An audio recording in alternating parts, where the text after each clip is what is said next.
Okay, ఫైనల్గా ఈ series సంబంధించి మీ ప్రెడిక్షన్ అంటే గిల్ కెప్టెన్సీ, కోచ్ గంభీర్ ఒక స్ట్రాటజీని పరిగణలోకి తీసుకుంటే కనుక సర్ప్రైజ్ ఒకవేళ చేస్తే మేబీ ఓకే ఇంగ్లాండ్కి ఎంత ఎడ్జ్ ఇస్తారు, అలాగే ఇండియాకి ఎంత ఛాన్స్ ఇస్తారు? సో ఐ థింక్ 70% ఇంగ్లాండ్కి ఛాన్స్ ఉంది బికాజ్ వాళ్ళ home conditions. At least 1 or 2 test India win అయ్యే ఛాన్స్ ఉందని చాలా మంది ప్రెడిక్ట్ చేస్తున్నారు. 1 or 2 ఛాన్సెస్ ఉన్నాయి, లేకపోలేదు. మీకు ఫస్ట్ మ్యాచ్ కనుక మీరు ఇన్ఫ్యాక్ట్ ఒకవేళ గెలవకున్నా కూడా, ఓడిపోకుండా ఉన్నా కూడా మీరు ఆ పాజిటివ్స్ని తీసుకొని వెళ్ళొచ్చు నెక్స్ట్ టెస్ట్ మ్యాచ్. మీరు ఎప్పుడైతే ఓడిపోతారో మీకు క్రిటిసిజమ్స్ వస్తాయి. మీరు ఓడిపోతే గంభీర్ ఒకవేళ ఏదైనా బోల్డ్ డెసిషన్స్ తీసుకుంటే తన మీద క్రిటిసిజం వస్తుంది. శుభ్మన్ గిల్ మ్యాచ్లో సరైన నిర్ణయాలు తీసుకోలేకుంటే, శుభ్మన్ గిల్కి ఏ ఎక్స్పీరియన్స్ లేదు, పనికిరాడు అని మన ఇండియన్స్ అతని మీద అంచనాలు లేవు కూడా అంతగా. సో అదే ఒక అడ్వాంటేజ్ కావచ్చు మేబీ.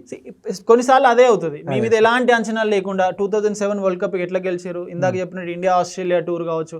సో అంచనాలు లేకుండా వెళ్ళినప్పుడే సంచలనాలు సృష్టించవచ్చు. ఎక్కువ అంచనాలతో వెళ్తేనే ప్రాబ్లం అవుతుంది, ఎందుకంటే ప్రెషర్ ఉంటుంది కాబట్టి.